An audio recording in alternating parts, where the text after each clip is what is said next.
A simple yet effective exercise to strengthen the tensor fascia latae is banded side steps. The TFL action is hip abductions, hip internal rotation, and little hip flexion. To stimulate the TFL, position the band above the knees.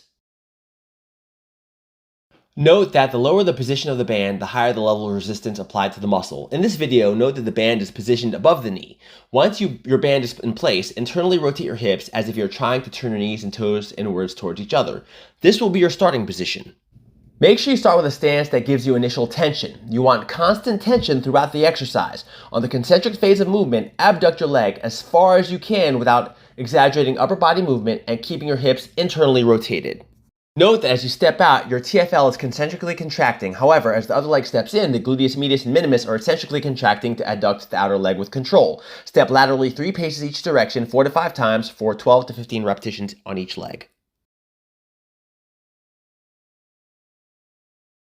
An excellent stretch for the tensor fascia latae involves an external rotation of the hip, extension of the hip, and adduction of the hip as seen in this video.